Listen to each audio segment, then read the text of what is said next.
Šiandien noriu paaiškinti Jums esminius laiko bruožus, laiko, kuriame mes šiandien gyvenam. Sudėsiu tokius pagrindinius akcentus. Remsiuosi Bibliją, šventu raštu, bet tai nėra pamokslas. Tai yra toksai, galima sakyti, kultūrinis, civilizacinis toksai apžvelgimas situacijos. Ir pradėsiu aš nuo klaidų. Nuo tokių 3 pagrindinių klaidų, kurias daro žmonės, kurie pastebi, kad kažkas tai vyksta, tai ko niekad nevykdavo, reiškia. Kažkas vyksta tokio. Iš kelių tokių, reiškia, iš kelių socialinių tokių politinių reiškinių žmogus susidaro įspūdį, kad vyksta kažkas ne taip, kaip visada. Ir daro 3 klaidas. Pirma klaida. Matydamas, kad vyksta kažkokie tai gąsdinantys reiškiniai, politikos kažkokie tai reiškiniai, kad globalios korporacijos turi daug jėgos, globalios valstybės daro įtaką Lietuvai kažkokią tai, bent jau įtaria, kad taip yra. Žmonės išsigąsta ir pradeda ignoruoti tos dalykus. Tiesiog ignoruoja ir jeigu tu jiems sakai, kad tai yra, reiškia, šventam rašte išpranašautas jau tas laikas, jie ignoruoja tai. Tai yra pirma žmonių grupė yra ignoruojantys tai, nes iš tikrųjų tai yra baisu. Tos žinios iš tikrųjų yra gąsdinančios. Kita grupė, kuri reiškia domisi politika aktyviai, domisi geopolitika, matydama, kad, reiškia, atėjo čia į Amerikos prezidento postą Trumpas, pradeda domėtis, reiškia, tais dalykais, sieti savo viltis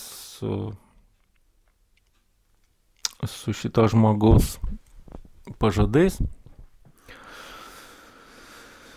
Arba apskritai yra aktyvūs Lietuvos politika, ar tai pozicija, ar opozicija. Tie žmonės daro vieną klaidą, kad jie galvoja, kad jie gali įtakoti šitos reiškinius. Arba kitaip sakant, šitie žmonės galvoja, kad labai daug žinodami, reiškia, politikoje, jie galvoja, kad apsisaugos nuo reiškia, slenkančių šitų pokyčių visų. Jie galvoja, kad tas intensyvus domėjimasis, intensyvus dalyvavimas ten pozicijoje kažkokiose, tai reiškia, kažkokiose akcijose, kad jie galvoja, kad žmogus gali paveikti, reiškia, šitos politinius procesus socialinius ir kažkaip padėti savo tėvynei. Čia irgi yra viena iš klaidų. Jinai nėra visiškai klaidingas dalykas. Ten žmogui nėra blogai, kad jisai domisi, bet blogai, kada žmogus galvoja, kad turi iliuzijų, kad tai gali kažkaip paveikti tuos procesus. Tie procesai yra per daug dideli ir jie jau yra. Jie turi jau konkrečią kryptį, kurią jūs paprasčiausiai nežinot. Tie, kurie domitės tiesiog tą paprastą žemišką politiką, jūs tiesiog nežinot tos esminės krypties, kur viskas juda. Ir yra trečia kategorija žmonių, kurie irgi klysta. Tai yra tie, kurie labai domisi apokaliptiniais įvykiais ir renka daug žinių, nes juos pačius ima baimė ir rinkdami daug tų žinių, galvodami, kad jie daug žinos apie tos tokius apokaliptinius požymius pasaulio įvykių, galvoja, kad tas intensyvus domėjimas irgi kažkaip juos apsaugos, reiškia, kad jie bus kažkokie tai privilegijuoti, nes žinos viską ir galės nuspėti ir tarsi pasąmoningai galvoja, kad galės pasiruošti. Nieko panašaus. Taigi aš žinau, kokia turėtų būti laikysena žmogaus šio keisto laikmečio akivaizdoje. Todėl pasakysiu vieną tokį dalyką. Reiškia, visų pirma, truputėlį pacituosiu jums iš apreiškimo knygos. Reiškia, apreiškimo knyga yra parašyta prieš 2000 metų. Ją parašė toksai Jėzaus pasiekėjas Jonas, apaštalas Jonas. Nes jis matė daug regėjimų, daug vizijų. Daug keistų vizijų. Jis buvo antikos žmogus. Neaišku, kokio raštingumo lygio jisai buvo, bet reiškia, jo tie prašymai yra labai labai keisti. Aš manau, kad jie buvo labai labai keisti jo amžininkams, jo laiko žmonėms jie buvo labai labai keisti. Ir mums šitie jo parašymai yra labai labai keisti, bet aš jums iššifruosiu keletą momentų ir jūs pamatysit, kad nieko čia keisto nėra. Įsivaizduokit žmogus, kuris niekada nematė didelės civilizacijos, kuris nematė elektros, nematė, reiškia, technikos kažkokių, tai nei ten mašinų nematė, nei lėktuvų, nei raketų. Nu, žmogus nematęs prietaiso elektrinių. Nu, kaip gali žmogus reaguoti, jeigu jis staiga jam yra parodomas ateities vaizdas. Labai labai tolimos ateities, kuri bus dar už 2000 metų. Kokiais žodžiais, reiškia, jam suprantamais žodžiais, kokiais žodžiais jis gali aprašyti tą vaizdą, kokiais žodžiais, nu keistais žodžiais, jam suprantamais žodžiais, Ir kada jisai pamato ten regėjime malūnsparnius, pavyzdžiui, karinius malūnsparnius arba dronus, kaip jisai rašo apie tos dalykus. Pamatęs malūnsparnius arba dronus. Prieš 2000 metų antikos žmogus.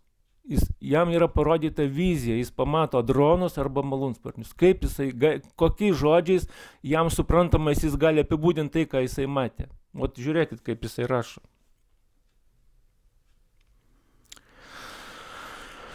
Apreiškimas Jono arba Apokalipsės knyga, 9 skyrius, nuo 2 eilutės.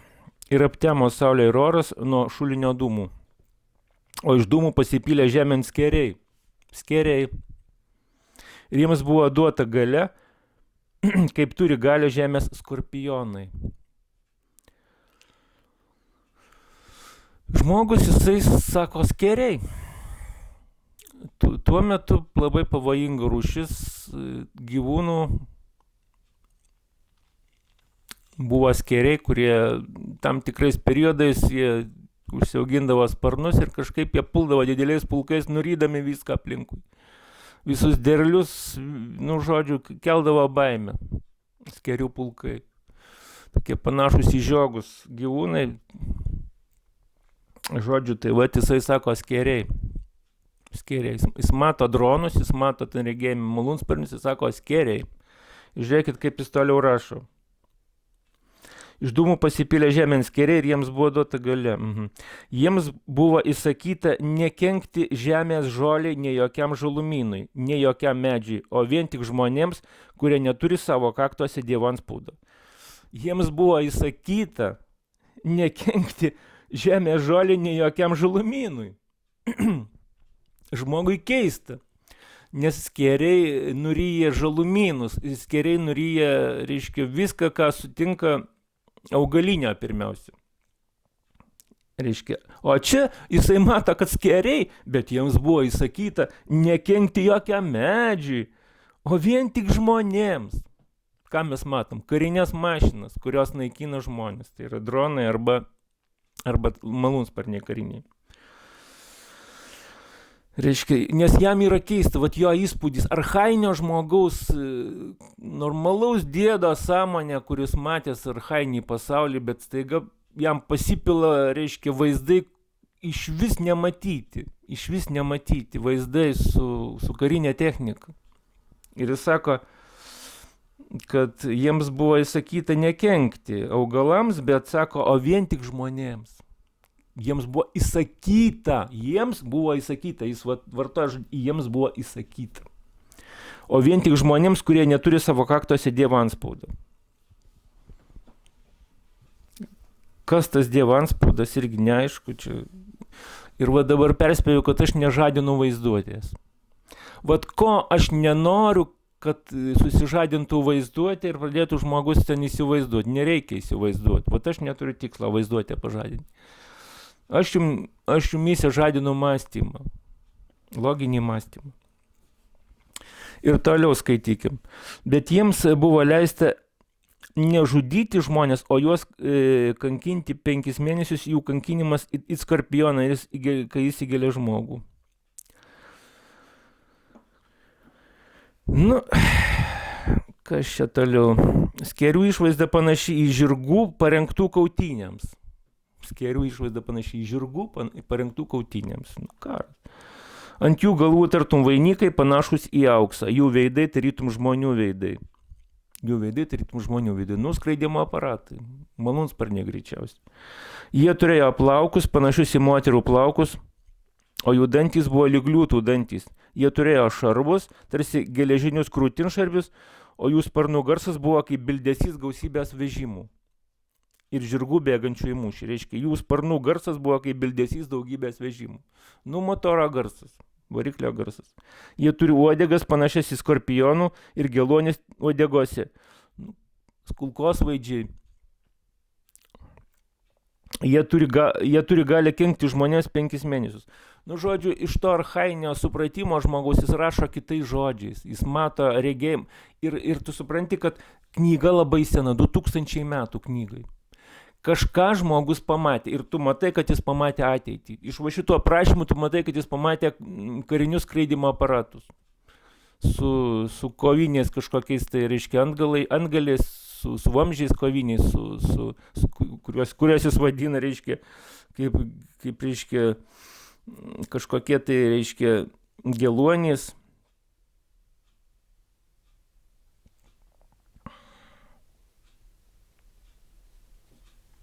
Turi uodegas panašias į skorpionų ir geluonius uodegose. Nu, žodžiu, matosi, kad žmogus rašo apie šį laiką.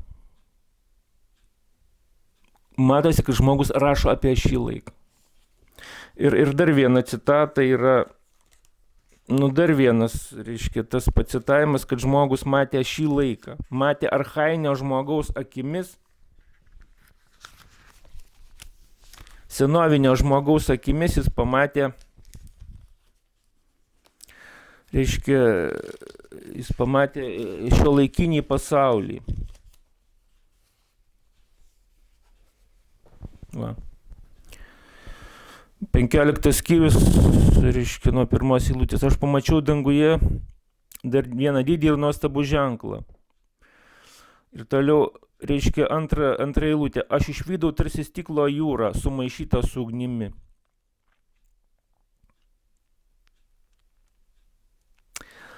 Ir žmonės, kurie buvo pergalėję žvėrį, jo atvaizdą ir jo vardo skaičių, stovinčių su Dievo arfomis ant stiklo jūros. Aš išvydau tarsi stiklo jūrą sumaišytą su ugnimi. Ką pamatė, žinai, tas archainis žmogus, sako, aš pamačiau tarsi stiklo jūrą sumaišytą su ugnimi. Jis pamatė miestą, greičiausiai jis pamatė labai didelį miestą su stikliniais langais, stiklo jūra, kuriuose švietė žibintai, šviesa švietė. Sumaišytas su ugnimi, spindintis miestas, šviečiantis langai. Kažkas tokio. Aš tiesiog sakau, kad tai archainio žmogaus sąmonė, kada jis mato kitokios civilizacijos regėjimą ir stengiasi jam su prieinamais žodžiais paaiškinti, ką jisai mato. Aš matau stiklo jūrą. Miestas su daugybė langų arba stikliniai galbūt pastatai. Tai va, tai iš va šitą epizodą mes suprantam, kad yra įmanoma, kad ant gamtiniais, ta prasme, kad senais archainiais laikais žmogus gavo informaciją apie ateitį ir tikslę informaciją. Ir mane stebina žmonės, kurie ignoruoja šitą faktą, kad nebuvo galimybės žmonėms sugalvoti tokių dalykų, sufantazuoti, nebuvo galimybės. Nebuvo galimybės sufantazuoti tokių dalykų. Nu tai gauta ant gamtinių kelių iš ant gamtinės būtybės, iš tos būtybės, kuri gali suplanuoti ateitį. Kaip tu logiškai kitaip paaiškinsi? Vat kaip tu paaiškinsi? Tu mąstyk, tu nebėk nuo šito klausimo, tu išsiaiškit, nes tai labai rimta. Tai galbūt tai tavo likimo klausimas, galbūt ir amžino likimo klausimas. Tu išsiaiškinsi šitą klausimą ar ne? Ar tikrai yra antgamtinis pasaulis, kuris gali matyti ateities įvykius? Tai vat, žiūrėk. Ir galiausiai tai labai žinoma eilutė, vėlgi 13 apreiškimo knygos skyrius, reiškia 13 skyrius, reiškia, kur rašoma, kad reiškia apie žvėrį, žvėris yra valdžia kažkokia, tai valstybė, kuri verčia žmonės pasidaryti ženklą. Pasidėti ženklą ant kaktos arba ant dešinės rankos. Ir jeigu to ženklą tu neturi, tai tu negali nei pirkti, nei parduoti. Ir tu iškart supranti, kad kalba eina apie lustus, elektroninius lustus arba vadinamus čipus. Ir jau kai kas ir prašosi, kad juos reiškia čipuotų, kai kas ir prašosi. O čia pasakyta, kad neimkit tų ženklų, nes blogai jums bus. Atskirsit save nuo viešpaties. Atskirsit. Galbūt visai amžinybei. Čia rašo nuo 15 eilutės, reiškia 13 skyrius nuo 15. Jam leistų suteikti žvėries atvaizdui dvasią, įdant žvėries atvaizdą imtų kalbėti. Gali būti apie dirbtinį intelektą, čia kalba eina, apie kompiuterį. Žvėries atvaizdas imtų kalbėti ir įsakyti, kad visi, kurie atsisakys pagarbinti žvėries atvaizdą, būtų žudomi. Jis verčia visus mažus ir didelius. Jis verčia. Ne laisvai duoda, bet sako verčia. Jis verčia visus mažus ir didelius turtuolius ir vargdienius, laisvuosius ir vergus, pasidaryti ženklą ant dešinės rankos arba ant kaktos. Kad nieks negalėtų nei pirkti, nei parduoti. Jei neturės to ženklo žvėries vardo ar jo vardo skaičiaus.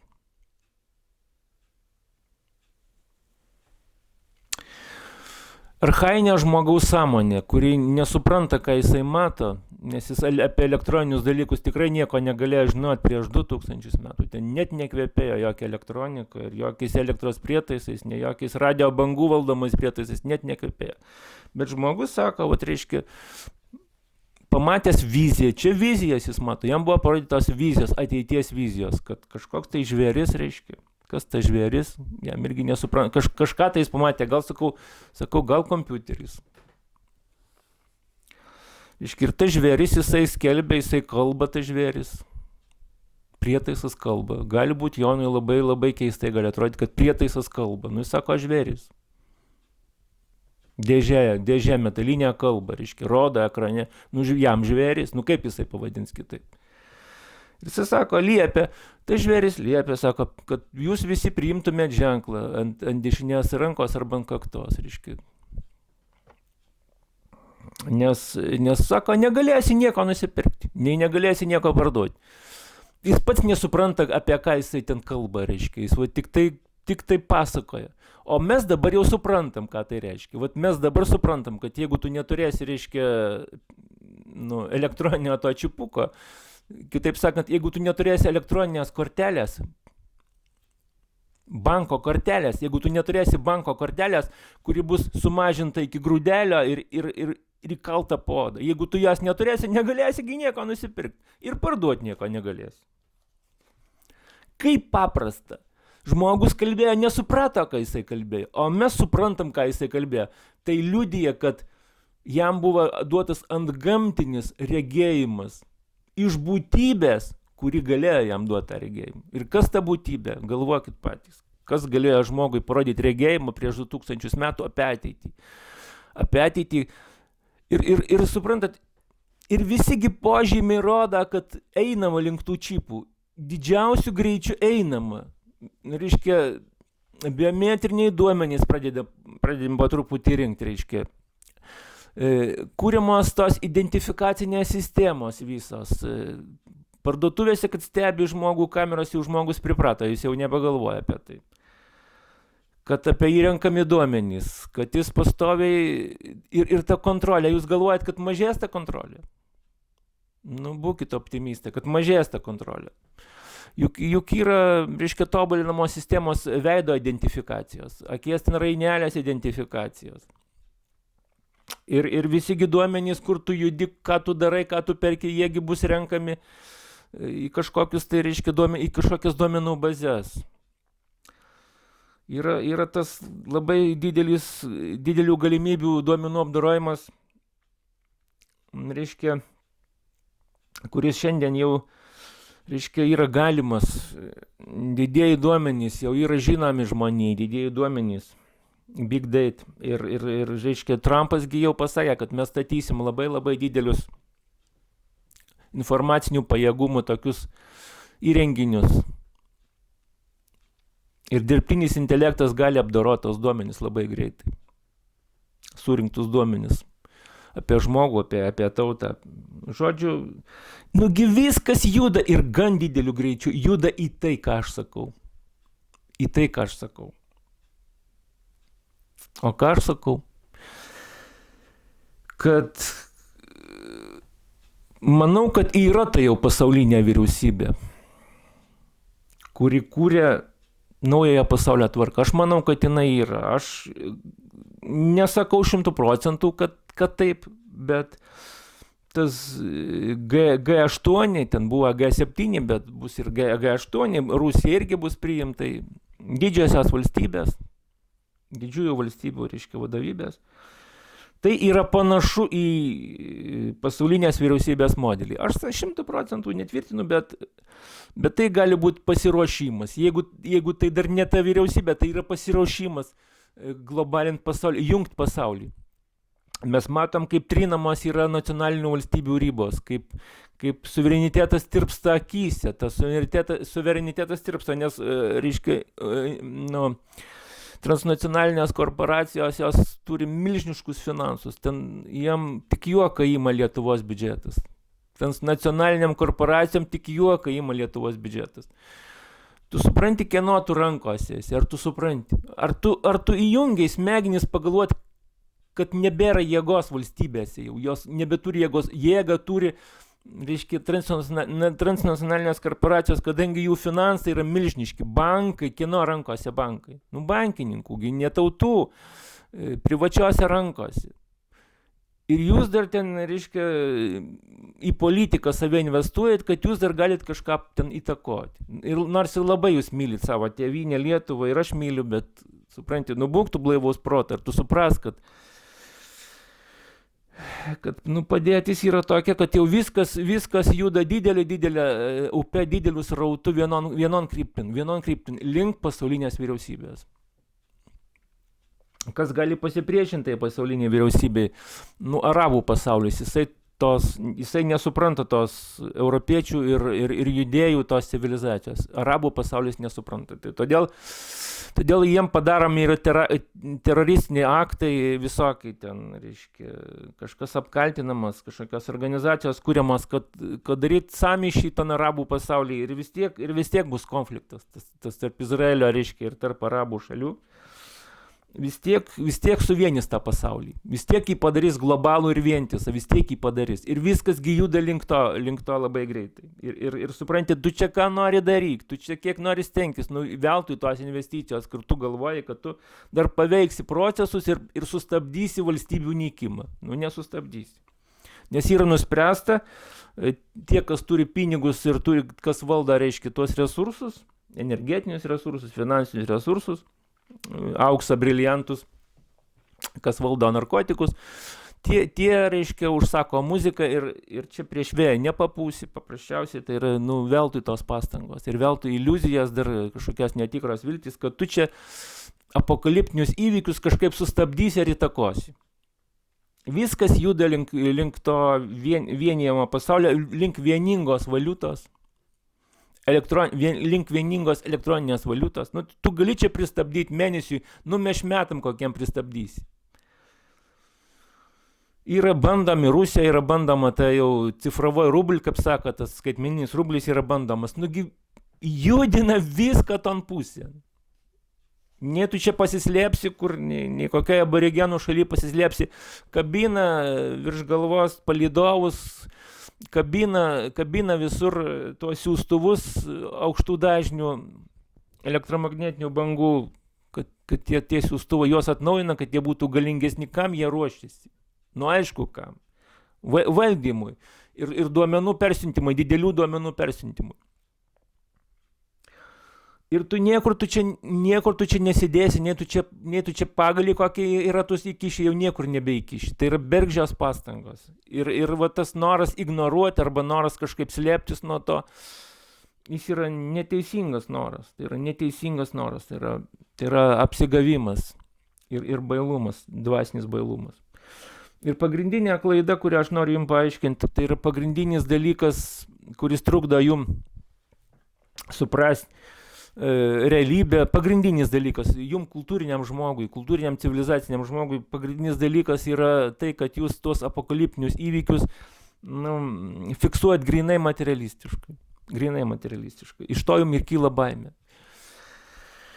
Nes jeigu tu neįvedi į visą sistemą dvasinio dėmens, ant gamtinio dėmens, tai ta sistema nesusidėlios. Be ant gamtinio dėmens tau sistema nesusidėlios. O jūs visi, kurie dar ten aktyvistai, stengiatės išmesti dvasinį dėmenį. Visais įmanomais būdais jūs stengiatės eliminuoti, ignoruoti, išjuokti, kad tik nebūtų jūsų samprato, jūsų pasaulio paveikslė, kad tik nebūtų ant gamtinio dėmens. Jūs visi visom įmanomam pastangom stengiatės išeliminuoti ant gamtinį dėmenį. Kam? Kadgi durniais jūsų nieks nepavadintų. Jūs saugot reputacijų baisiausiai. Bet ar jūs tampat protingesni nuo to, kad jūs pačią esmę išeliminuojat? Ar jūs protingesniai save darot? Neįmanoma suprasti žydų tautos be dvasinio antgamtinio dėmens. Neįmanoma. 47 metai. Atskiriamas yra tas, reiškia ta visa Palestina, pusė atiduodama ten Izraeliui, pusė atiduodama palestiniečiams, ten reiškia teritorijos. Reiškia, kiam 7 metai, kiam 8 metai Izraelis skelbė nepriklausomybę. Vienintelis įvykis žmonijos istorija, vienintelis. Tai yra neįmanoma, kad 2000 metų besibaščiusi tauta vėl susirinktų ir sukurtų valstybę. Tai yra neįmanoma, tautos transformuojasi, tautos, reiškia, kažkaip taip pasikeičia, jų genetika pasikeičia, jie persimaišo, jų kalbos pasikeičia. Vienintelė tauta, kuri nenatūraliai, supranti, perėjo per žmonijos istoriją, vėl atsikūrė. Kodėl? Todėl, kad yra antgamtinis elementas tam. Jūs pripažinkit vieną kartą ir neįsisukinėkit, kad jeigu jūs ignoruosit antgamtinį elementą, biblinį elementą, jūs nesuprasit pasaulio niekada. Niekada. Kitas dalykas, reiškia, apreiškimo knyga. Nu kaip tu gali paaiškinti, kad prieš 2000 metų archainis žmogus papasakojo savo gentainiams apie ateities pasaulį. Kaip tu paaiškinsi, kaip žmogus galėjo pamatyti, susapnuoti nepasakysi, ten vizijos matytos, apreiškimo knyga, ten regėjimai, ir ten jie aiškiai nusakyti tais archainiais žodžiais, keriai, stiklo jūra. Tu supranti, tu matai, kad žmogus matė ateitį. Ateitį mus matė, va dabartinį laiką matė, va dabar, kada artėja tas čipavimas žmonių, jis matė. Jis pamatė prieš 2000 metų ir jisai, supranti, papasakoja savo, reiškia, savo laiko žmonėms savotiškais keistais žodžiais. Kas galėjo žmogui parodyti tokį regėjimą, tokį tikslų, aišku, ateities regėjimą? Kas? Tik tai gyva būtybė, kuri sugeba matyti ateitį. Kas tai gali būti? Svarstykit patys. Ir jeigu jūs išmetat antgamtinį elementą, jūs save pasmerkėt. Pasmerkėt. Jūs save pasmerkėt. Aš nejuokauju, jūs save pasmerkėt. Ir visigi išsijuosia kalba apie Izraelį, tik tai kalba apie tos įvykius, kad tik nepasakyt žodžio Dievas, kad tik nepasakyt žodžio antgamtinis pasaulis. Kad tik nepasakyt, kad tik išlaikyt orumą matote, orus matote. Orus savęs apsigavėliai. Va taip. Tai supranti, paprastas gi dalykas. Visi požymiai rodo, kad ateina, supranti, antikristas. Kas yra antikristas? Reiškia, antikristos vietoj Kristaus. Reiškia, tas, kuris sukurs alternatyvę religiją. Visuotinė religija, reiškia, kurioje nebus Kristaus. Kurioje bus suvienyta labai daug dalykų, daug religijų bus suvienyta į vieną suplaktų, kurios ten visiškai nesijungia tarpusavį niekaip, o jis padarys vieną pasaulinę religiją. Kadangi dabar elektroninės priemonės, tai jau yra įmanoma. Ir daugybė žmonių pasiduos tam, milžiniškas kiekis žmonių, gal didžioji dalis netgi sakyčiau, pasiduos tam karui prieš krikščionybę. Pasiduos, bus apgauti. Tai yra didelė bėda. Žmonės laukia labai labai sunkus laikas. Biblistai sako, kad antikristui bus duota 3,5 metų. Nes Jėzus Kristus, Jėzus iš Nazareto irgi žemėje vaikščiojo tarnaudamas nuo 30 metų irgi 3,5 metų. Tai kadangi žmonės renkasi blogį, kadangi žmonės laisvų pasirinkimų renkasi blogį ir žmonė degraduoja, antikristui irgi bus, reiškia, suteikta 3,5 metų. Reiškia, demonų pasaulio, reiškia, velnių pasaulio atstovui irgi bus suteikta. Tai bus pats sunkiausias žmonė laikas, jis ateina. Kada jisai bus, aš nežinau, aš čia pranašų paklausau, tai susidaro įspūdis, kad už mėnesio jis ateis. Nes žmonės baimiai, už mėnesio gal neateis, bet kartais galiu taip pagalvoti, kad jis ateis už mėnesio, kad už metų. Už metų gali, už 2 gali ir už 10 metų. Bet supranti, kalbama, kad reikia ruoštis, nes visi požymiai rodo, kad žmonė milžiniškais tempais juda link pasaulinės vyriausybės. Milžiniškais tempais, milžiniškais. Ir kokią išvadą galim padaryti? Galim padaryti, kad žmonės ignoruodami dvasinį pasaulį, jie gyvena baimėje, paprasčiausiai. Gyvena baimėje. Žmogus gyvena baimėje, nes jeigu nėra Dievo to, kuris tave gali apginti, tai aišku, kad tu gyvensi baimėje. Vienas iš baimės ignoruoja viską. Kitas iš baimės labai domisi politika, galvoja, kad sustabdys kažką. Trečias iš baimės domisi apokaliptiniais reiškiniais, bet neįveda antgamtinio elemento. Ir irgi nejaučia širdį ramybės, nes ramybę gali suteikti tik kūrėjas. Dabar kodėl kūrėjas leidžia tos procesus? Kodėl jisai leidžia tos procesus? Todėl, kad gendat jūs, mėlieji, gendat kaip žmogus, kaip prigimtis, kaip programa. Jūs žinot kompiuterinę programą, kad gali sugesti, jeigu ten šiukšlių kažkas primeta. Žmogaus ton kompiuteriniai programai, toj baziniai, reiškia, motininiai plokštė yra didelė bėda nuo Adomo laikų. O jau eigoj žmonės, jinai gedo, palaipsniui vis gedo vis labiau. Šiandien yra jau maksimalus degeneracijos laipsnis, maksimalus amoralumo laipsnis, maksimalus cinizmo laipsnis. Jau viskas ant ribos. Jau viskas ant ribos. Ir todėl, reiškia, ta apokalipsija parašyta prieš 2000 metų, kad ateis laikas žmonijos degeneracijos laikas. Kad ateis tas laikas ir šitie įvykiai koduotais maždaug tais vaizdiniais, keistais vaizdiniais parašyti. Keistais vaizdiniais. Bet juos žino ir tamsos tarnai. Ir jie irgi tam ruošiasi. Jie irgi skaito apokalipsijos knygą. tie visi, reiškia, tos visas turtuolių šeimas, kurie atlieka tuos okultinius ritualus ir žinom, ką jie garbina iš tikrųjų ir kokios informacijos jie pasiima iš antgamtinio pasaulio per savo tuos ritualus. Ten, reiškia, jau aš nenoriu kalbėti apie prancūzų olimpiadą, reiškia, ką jie ten garbina ir kad jie atvirai jau rodo, ką jie garbina. Ir kam ruošiasi. Tai supranti, ta visa masonerija, jinai ten pajungta, dirba išsijuosi, laukia savo viešpačiuko.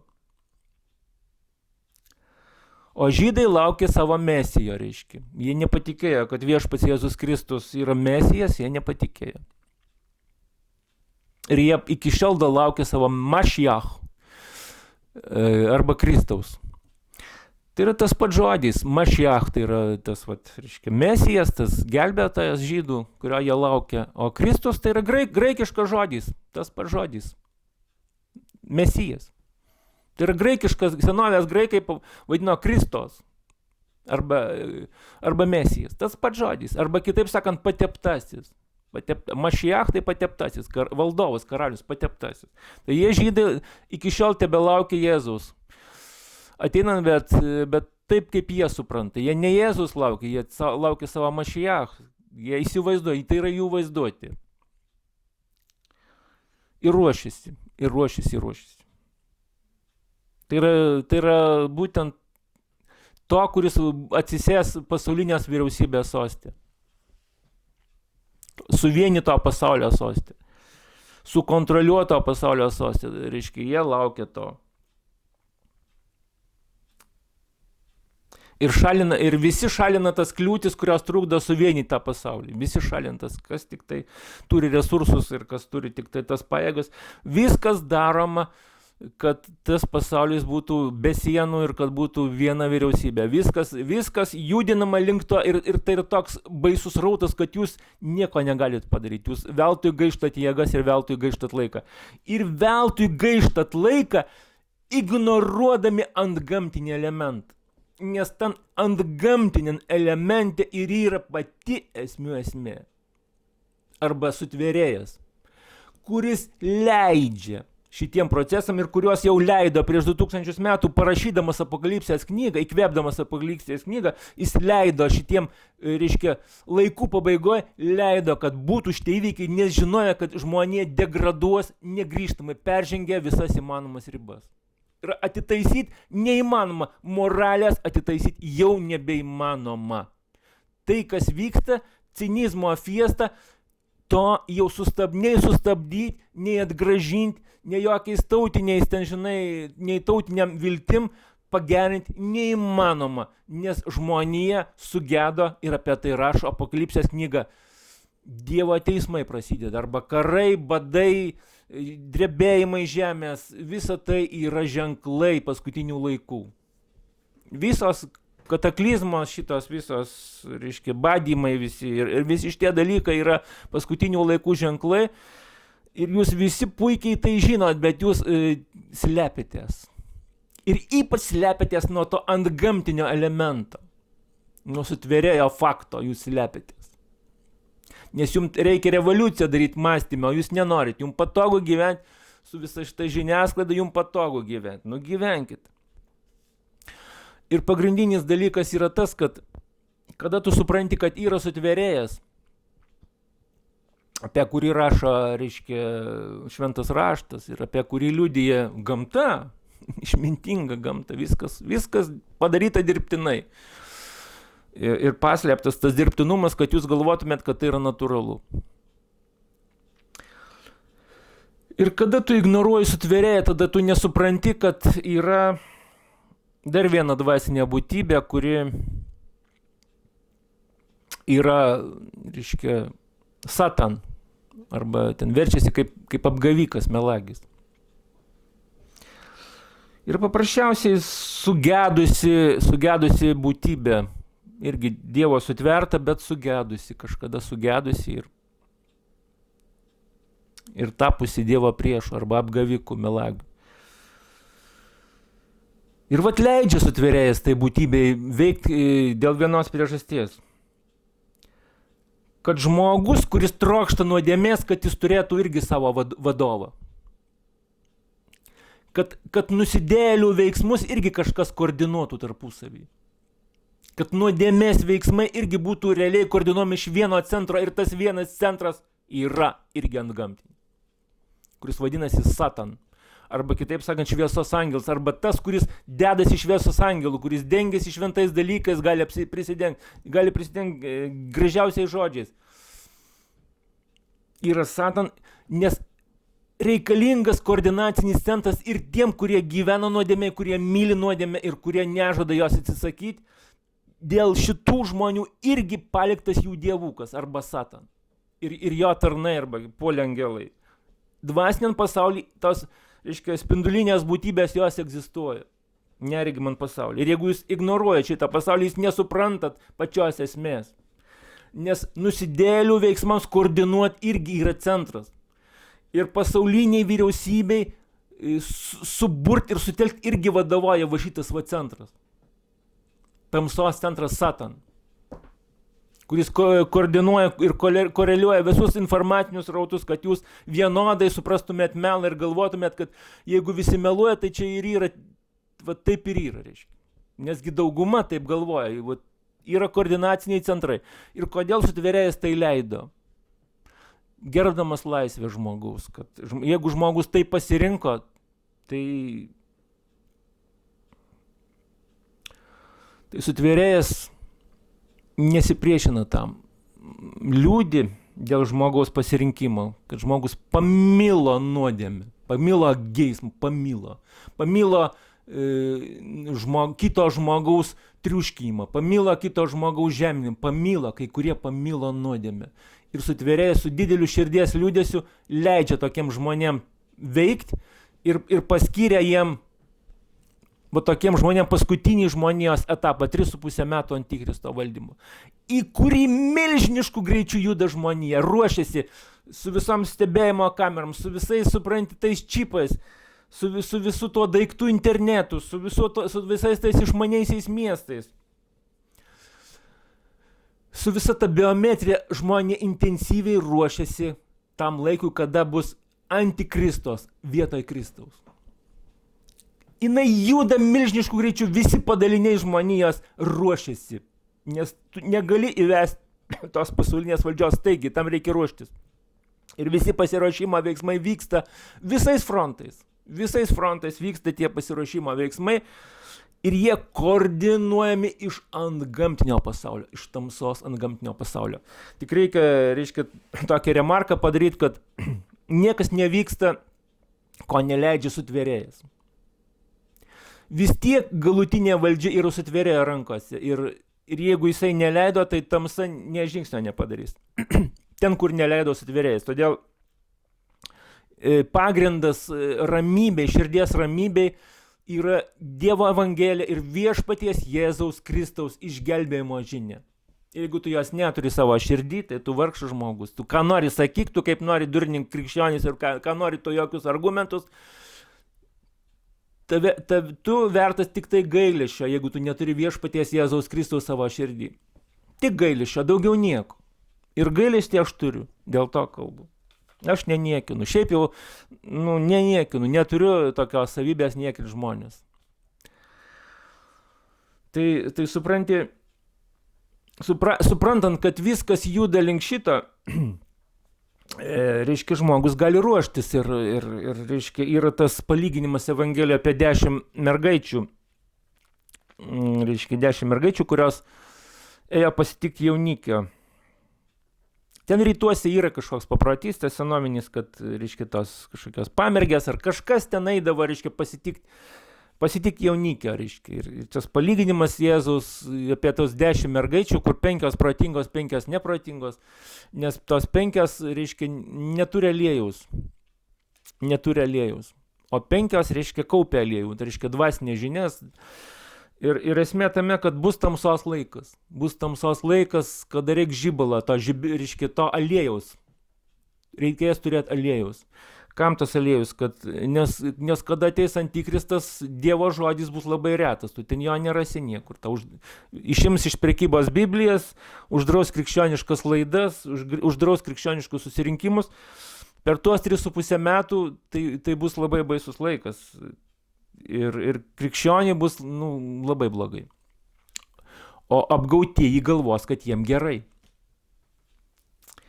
Nes prieš viešpaties Jėzaus grįžimą, prieš jauniką grįžimą ir bus tas pats juodžiausias laikas. Ir reikės aliejaus, reikės tos vidinės šviesos, kad išgyvent antikristo laikais, kada Dievo žodis bus niekur nerandamas. Tu turėsi tik viduj savo turėti. Kažkada prisirinkęs to aliejaus. Va dėl ko yra tos 10 mergaičių, kad žmogus prikauptų to aliejaus. Apie jaunimą galvojant, aš nežinau, sunkių laikų gyvenat, sunkių laikų, galvodami, kad jūs dar čia ženysitės, gimdysit vaikus, jums viskas gerai bus. Aš nežinau, kada ateis tas antikristo laikas, aš nežinau, jis gali būti po metų, jis gali būti po 10 metų. Nėra pasakyta aiškiai, supranti, to termino, bet pasakyta, jau visų balsų kalbama, ruoškitės. Aš sakau, gali būti ir po 10 metų. Bet net jeigu ir 10 metų dar tau duos pagyventi be antikristo, kas iš to, kai tu ten prisigimdysi vaikų, reiškia turto prisikaupsi, ką tu su tuo darysi? Vis tiek tu jau nerime gyvensi, žinodamas, kad vis tiek viskas juda vienan taškan. Kas iš to, kai tu dar ruošiesi čia žemę visus akcentus sudėti ir visas gerybės paragauti? Kas iš to? Kai visas pasaulis juda link tamsos, link to tamsos 3,5 metų periodą, visas pasaulis juda link antikristo, kur Nyčė sakė antžmogis. Nyčė pranašavo apie antžmogį, bejausmį, Supermeną. Superman ten buvo. Kas pranašavo? Perestrojkos laikų videkų žiūrėjom, buvo tas Robocopas filmas, kur pusiau žmogus, pusiau kiborgas. Pusiau elektroninis.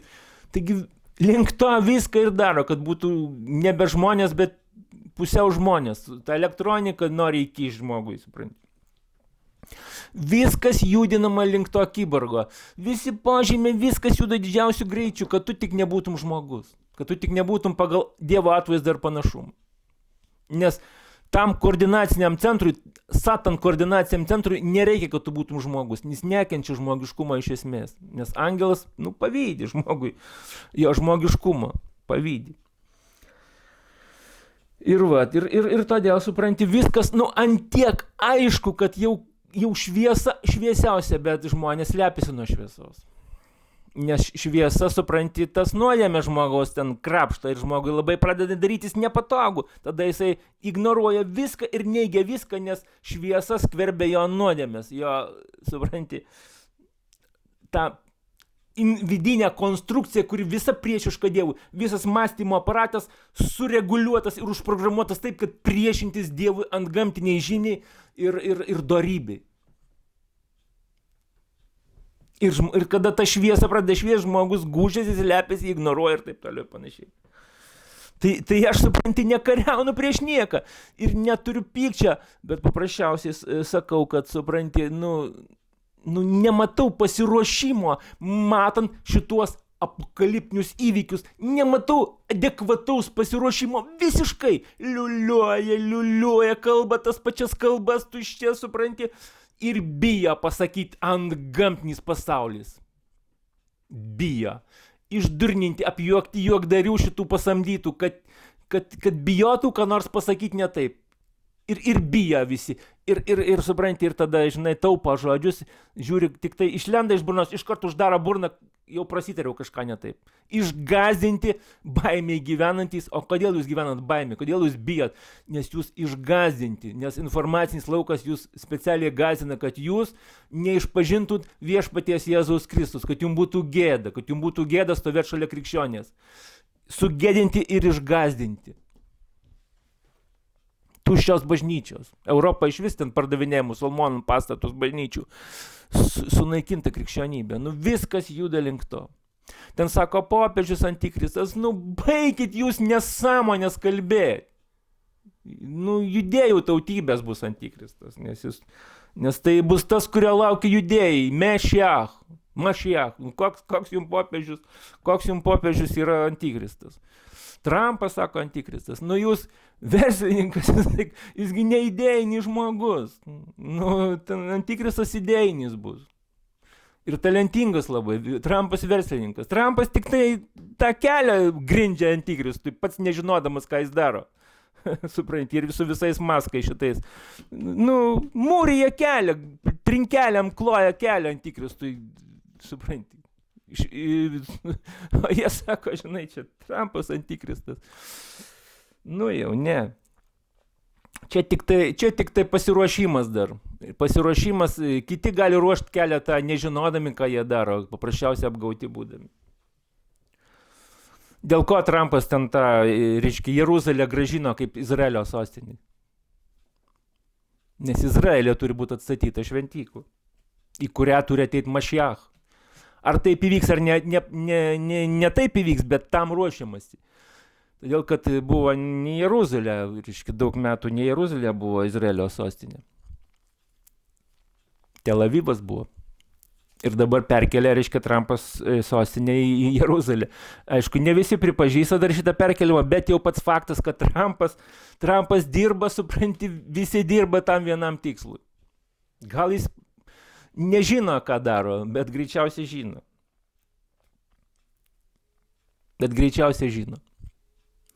Visi elementai dirba vienam tikslui ir supranti, kaip choras sudiriguotas, kaip choras sudiriguotas.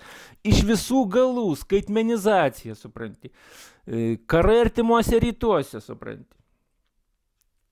Tas transnacionalinių korporacijų teroras prieš nacionalinės valstybės. Viskas dirba vienam aiškiam tikslui. Ir šitie apsimetę galvoja, kad supranti, jie supranta įvykius. Kaip jūs galite suprasti įvykius, jeigu jūs išmetat ant gamtinį elementą, kuris viską jungia ir viską paaiškina? Kaip jūs aiškina, kad jūs suprantat įvykius? Išsijuosegi aiškina, supranti, pasakoja, jie žinoma tai. Iš kur tu žinai, jeigu nesiklijuoja tau įvykiai, viskas prieštarauja vieni kitiem dalykai. Prieštaravimą nuima ant gamtinio elemento buvimas. Viską sustato į savo vietas. Ir kitaip nėra. Tai va, tai aš faktiškai pasakiau viską, ką aš norėjau. Kažko labai, supranti, daugiau kaip ir neturiu pridurti, nes tai buvo toksai, kaip bendras pasakymas, nu, vadinkim įvadas, sakykim, į apokaliptinius tos supratimus šių laikų.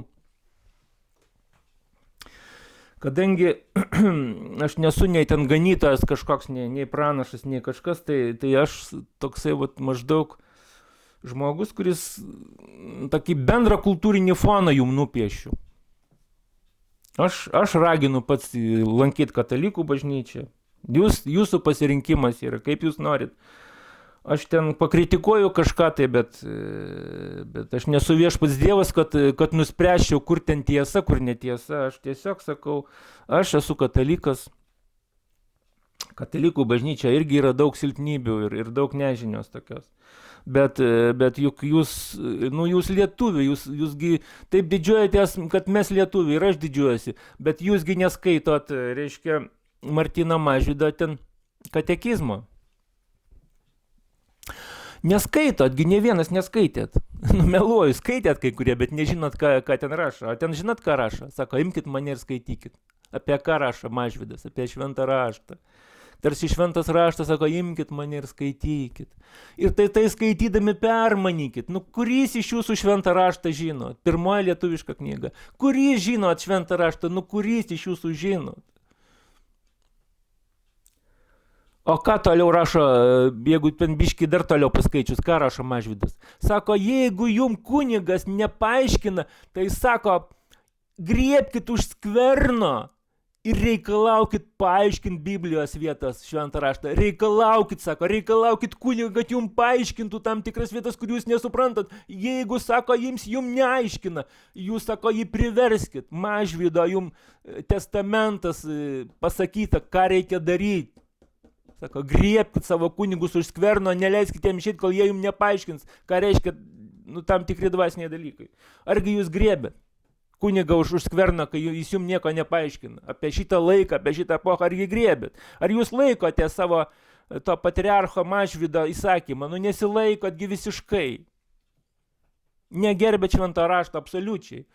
Todėl, kad galvojat, kad tai yra judėjų išmislas. Tai nėra judėjų išmislas, tai yra universali tiesa visom tautom. Todėl, kad ta sandora, ta baltiška sandora, kuri buvo pačioj pradžiai, kai atsirado baltų tautos, baltų gentys, jie buvo sudarę sandorą su kūrėju. Tos sandoros jau nebeliko, jinai dingus yra. Jūs jau niekas nežinot, kaip atrodė ta sandora ir kaip jinai skambėjo ir kokie ten buvo, kokie ten duomenys, kokie žinios buvo. Jinai prarasta ta sandora pirmoji, tų baltų genčių sandora su kūrėju.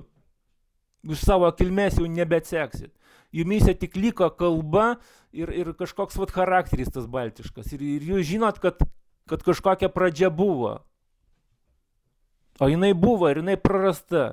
Jinai, reiškia, kūrėjo garbinimo religija jau buvo sugedus ir tapus daug dievystė. Jinai jau buvo praradus savo monoteizmą, sandorą su kuria jinai prarado, jinai sugedo, jinai tapo daug dieviška, jinai buvo suliaudinta iki kažkokių tai, ten, žinai, bildukų, iki bildučių buvo suliaudinta, žinai, ta supranti, baltiška religija ir ją tauta jau nebegalėjo remtis. Ir kad krikštas įvyko, tai gerai, krikštas įvyko tikrai blogos kokybės, įvyko prievarta, bet jūs galit pakeisti padėtį domėdamiesi šventų raštų ir neturėdami iliuzijų, kad baltiški motyvai jūs išgelbės.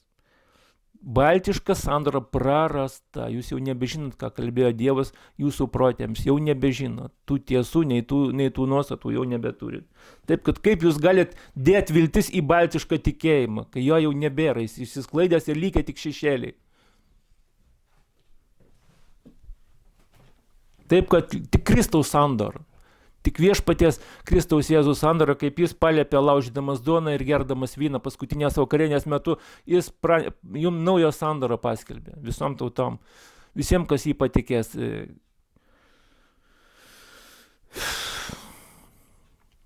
Jis sunaikina nuodėmę, avinėlis, kuris naikina nuodėmę ir atneša ramybę į širdį. To jums ir linkiu. Nuoširdžiai. Budėkit.